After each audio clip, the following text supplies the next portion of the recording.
So, a few days ago I watched an amazing panel on Show Studio and I wanted to just give my thoughts on some of the things that they mentioned. Before I continue, if you want to learn about fashion more effectively, check out my ebook on my website. The link to that will be in the description below. So from the times of Charles Frederick Worth to now, we have seen some amazing couture collections.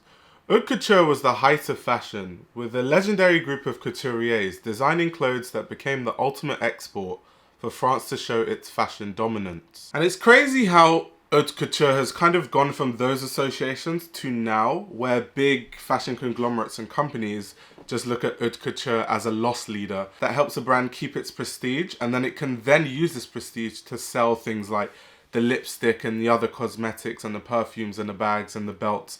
And that's what really makes brands money. That is what brings about the most profit out of everything they sell. And this is why I like the looks that Olivier Rousteing designed for his Jean Paul Gaultier guest collection, because he had these looks that were inspired by the perfume Le Male. That's one of the best-selling perfumes of the Jean Paul Gaultier house. And it was so interesting because it's like you have an Haute Couture collection directly referencing one of the best-selling perfumes. And it's funny because Haute Couture right now, one of its functions is to keep the prestige and the heritage of a brand that keeps its luxury associations, and that helps you sell things like the Le Male perfume. So it was almost like a commentary on that, and it was so ironic that the thing that is used to promote perfume and basically to bolster up why you should be paying this much for a Jean Paul Gaultier fragrance is now actually being put front and center in an Haute Couture collection. And so when I was watching this Show Studio panel, which I thought was so amazing, I'm going to leave the link to the panel in the description below so everyone can check it out. But I have some notes here, and the first point that they made was that Haute Couture is not streetwear. The second point was that Haute Couture is starting to become similar to ready-to-wear. And the third point is that Haute Couture and fashion in general is now too much about celebrities. So first, we're going to talk about point one, which is Haute Couture is not streetwear. Now, initially, when this comment was made, it was made in context of the fact that Demna Gvasalia has, denim looks in his Haute Couture collections.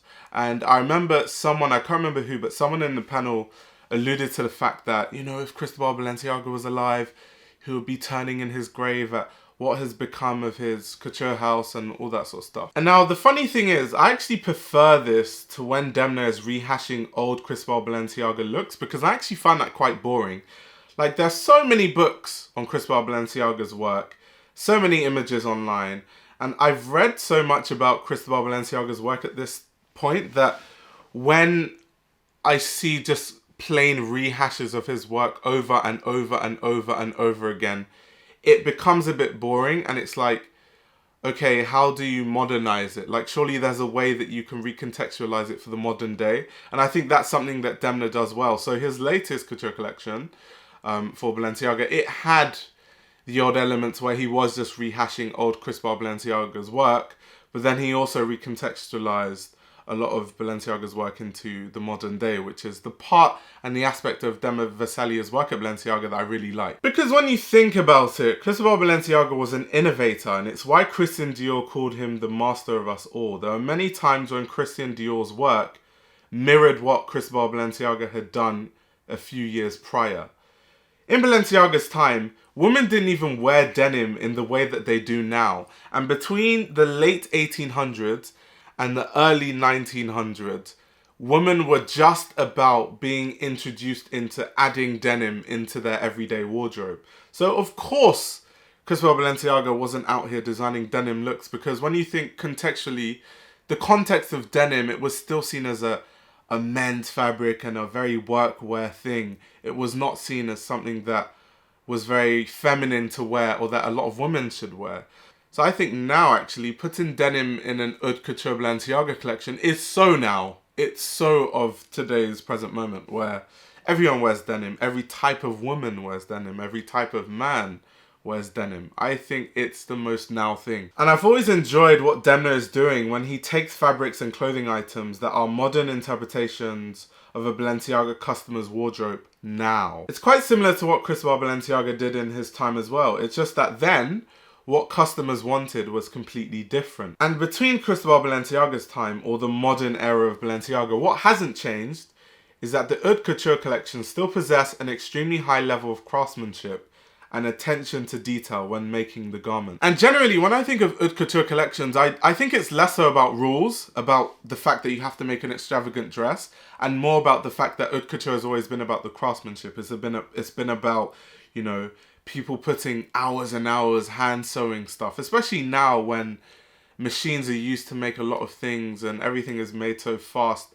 This hand care to a garment is just so... It's something that I think should be highly coveted, and it's something that has remained with Haute Couture collections. It's the craftsmanship and the quality is top notch, and that is something that must never be lost when it comes to Haute Couture because of the price point. I mean, how is someone going to pay that much money for something that isn't made well? It's just insane. And this is why my favourite collections of Demna Gvasalia's are when he takes Cristobal Balenciaga's aesthetic and modernizes it with everyday clothing items that we associate to wearing in today's fashion landscape. And that's why when you read the show notes of the Balenciaga Haute Couture collection, there is this very specific emphasis on the craftsmanship and the fabrications, because ultimately that is the essence of what Haute Couture is. It's about the quality, it's about the craft. So I'll put the show notes on the screen so that you can read along with me, but just to read some parts out of it. The speaker bag is a functional purse as well as a portable state-of-the-art sound system that is milled from a block of solid aluminium before being pearl blasted, anodized, and hand polished over a several day period. Pellets create illusionary effect with unconventional textures, alluding to raw edges with meticulously finished embroidery. A trompe-l'œil tweed is achieved by interspersing organza or jersey ribbons with beads and sequins. A crystal beaded fishnet gown, sequin dresses, and jet beaded jeans take up to thousands of hours to hand sew. T-shirts are bonded with aluminium, creating an entirely new fabric that holds its shape when manipulated. Japanese denim is indigo selvage washed, satin lined, and finished with silver-plated buttons. Corsetry is incorporated into men's tops, creating extreme silhouettes alongside basque waist wool coats. Over a quarter of the collection is made with upcycled items. Vintage bombers, parkas, car coats, and jeans are deconstructed and reassembled, transforming two garments into a newly structured one. Methodically sourced belts and wallets become intricate patchworks. Antique wristwatches are recontextualized as jewelry. Feathers are simulated via multiple embroidery techniques using boned organza or cut silk. Faux fur is achieved with high-definition photography mapping and weeks of programming. You might think some things look very ordinary, but what Demna Gvasalia does, and I don't know why this is a surprise because he's been doing this the whole time that he's been at Balenciaga, is he will take everyday items that you think are so normal, like jeans and t-shirts, and completely elevate them. And that's what he did in this collection. Now, if you like Cristobal Balenciaga's old stuff, then you can look at the other looks that were an ode to, you know, Cristobal Balenciaga's older work. But I don't think that adds anything to the table apart from the fact that he's just bringing back old Cristobal Balenciaga work, if that makes sense. Because at the end of the day, like, we've seen that already. So it's not anything necessarily new. I think the only good thing about it is if you're a rich person that can afford Balenciaga Haute Couture, then of course you weren't able to buy the original stuff, so now you can buy these same looks, I guess. Now, moving on to the second point. The second point was that Haute Couture is becoming similar to ready-to-wear. And I actually agree with this point that they made. And one of the points that they made in the show studio panel was that the Jean Paul Gaultier guest collection by Olivier Rousteing was actually, it had too many looks, which I agree, and it made it come across too repetitive because a lot of looks, like the tattoo inspired looks, all of them were like kind of similar and it all came after each other, so it just looked a bit repetitive. The parts of the collection could have been edited and it could have been a lot less looks. I remember someone saying that Glenn Martin's collection had a lot less looks and it came across as better edited, if that makes sense. I definitely agree with that. But I think a bigger reason as to why haute couture is becoming very similar to ready-to-wear is because the role of haute couture is kind of being muddied. Like when you think of the great couturiers, we think of like the Elsa Schiaparellis, the Madeleine Vionets, the Christian Dior's, the Chris Balenciagas, the Pierre Balmains, the Yves Saint Laurents, so many more I can mention. When you think of all these people, when they started their companies, they had a lot of creative control over their couture houses.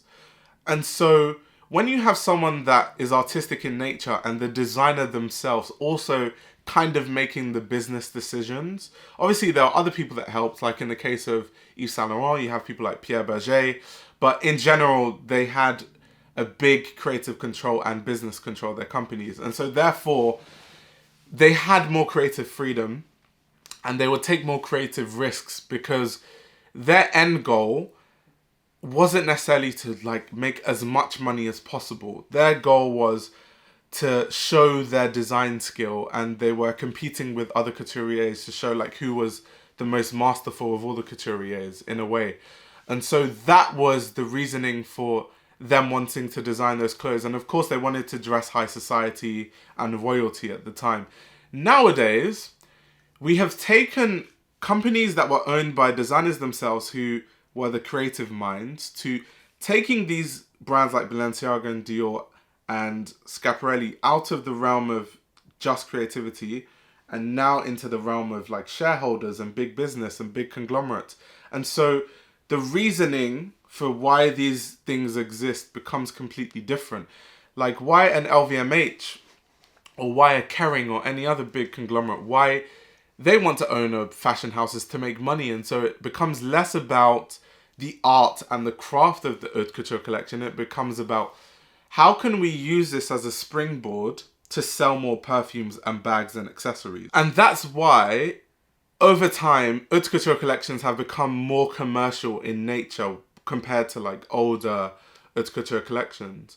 And it's so sad because I've worked for big fashion companies, right, where I've seen things happen like, and this is for ready-to-wear and haute couture collections, I've seen situations where creative directors will have to have their ideas changed because the person who's their superior is like, this is not commercial enough and wants them to tweak some things. Or you have the head of finance of a company coming and saying, I don't like the fact that this dress is in red because red historically doesn't do well for us financially. So why don't you change this dress into a yellow because yellow is our color that sells the most. And these are the ways that business people can then influence like what a creative director does.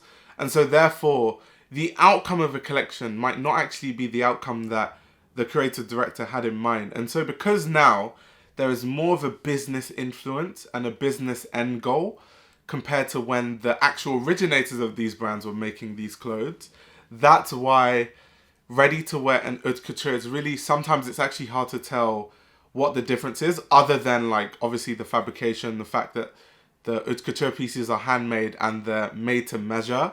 So they're going to fit the wearer way better than ready-to-wear ever will. And obviously the price point being higher. But when you look at it from an aesthetic level, sometimes it's really hard to tell a difference. And so I definitely agree with the point that they made that haute couture, for the most part, is becoming very much like ready-to-wear. And when they say that, I think they mean more so luxury brands. So more like the Balenciagas and the Dior's. Of course, there are still people like Iris van Herpen who like barely makes ready-to-wear. There are some now Iris van Herpen sort of ready-to-wear pieces that you can buy. But in the grand scheme of things, Iris van Herpen is more of like an haute couture house only. And so there are other independent houses like that brings it away from the fact that there's this fusion between ready-to-wear and haute couture. But in general, yeah, I do agree that everything is being a bit muddied and it's really hard to differentiate. And the last point they made that I wanted to talk about was they said that haute couture and fashion in general is now too much about celebrities. Now, I would partially agree with that statement in as much as the fact that we're going to just say that fashion has always been about celebrities. If we're going to be very honest, all the old couturiers that we all respect, they all wanted to dress high society, royalty, and socialites, which were the celebrities of that time. And so your success as a couturier back then was really associated with dressing royalty and dressing high society. So if you didn't dress high society and royalty, you weren't put on the upper echelons of couturiers. So actually, I think fashion and, you know, royalty and celebrity have always come hand in hand. And I mean fashion in terms of an industry. I don't mean fashion in terms of just like wearing clothing. I think sometimes we feel like fashion wasn't about celebrities before because there wasn't social media then. So now we get all these celebrity images shoved down our throats on Instagram and Twitter and TikTok and everywhere. And so we see it more than before when there wasn't social media. So it leads people to think that, oh, everything now is about celebrities. But trust me, even back then, it was always about dressing celebrities and socialites. So do not get it twisted. Celebrity and the old guard of couturiers, they were always intertwined. Like, if you read a lot about all these old couturiers, you'll see that a lot of them were vying to dress the socialites and the big movie stars in America. Like, trust me, celebrities and fashion have always been a thing. It's not a new thing. It didn't just happen because of social media. It's always been a thing. I think maybe a lot of other people's frustrations are the fact that sometimes there can be a disconnect between social media and reality. Especially because now I think it's cool to be in fashion. When I first got into fashion, I remember that as a guy, if you're into fashion, you're just labeled gay straight off the bat. Whether you were gay or you weren't, everyone was just like, oh, you're gay. It wasn't cool as a guy to be into fashion. Whereas now it's so different. Like, everyone talks about fashion and everyone has an opinion, which I think is refreshing that so many people talk about fashion. But it also means that people just try to have an opinion for opinion's sake, just for the sake of like trying to get retweets on Twitter, trying to be mean for the sake of being mean without any context. People do it all the time. I see it all the time. I see it every day.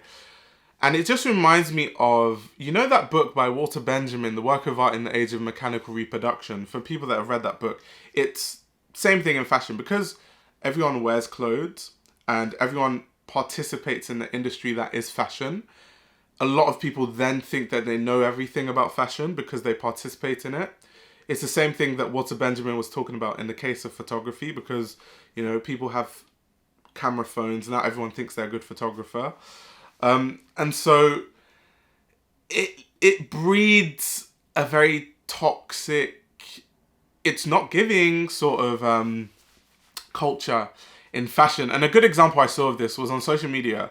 One of a big opinion making the rounds on social media was the fact that Balenciaga have a whole team and they have all these billions of dollars and they can't even use a set where models can fit through the alleyways and fit through the corridors. But they missed the point, because Demna Gvasalia wanted the couture collection to be held in the original salon that Cristobal Balenciaga himself used to use, right? But if you don't know that, then you're just going to see the models struggling to fit between, which is quite funny, to be fair, to fit, like, when I saw those clips online, they're like going sideways to go through the corridors and alleyways. But however, that's not the point.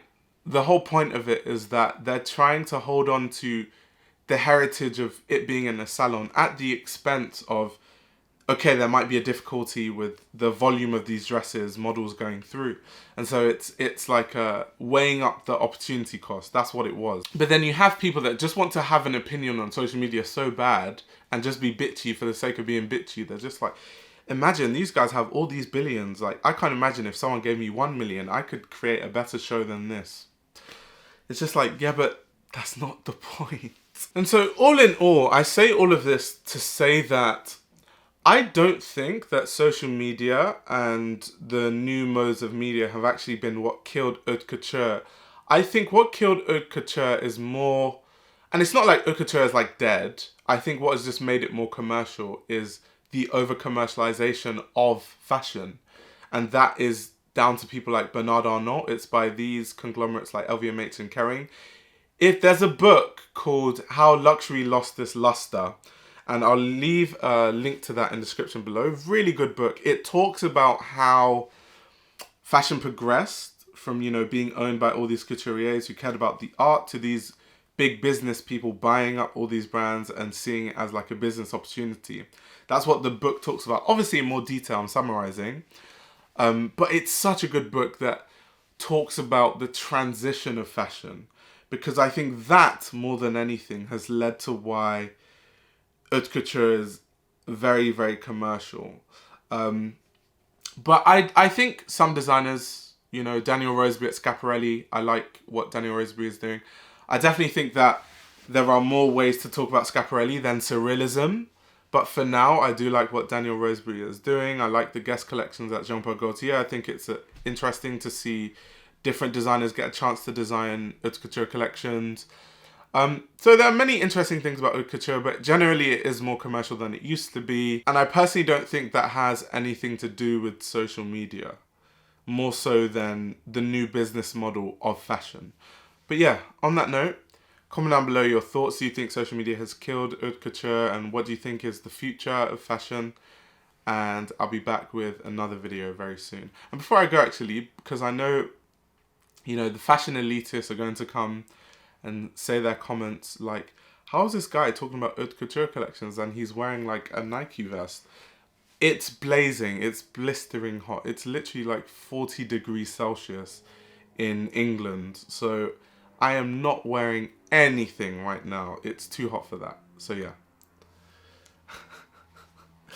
Because I know the next thing is people like, oh my god, he's like wearing a vest and this guy's talking about like high fashion. Like, oh my god, these guys, like, what does he know because he wears a vest? Oh my god, these guys don't know anything about fashion. Like, can you imagine? Like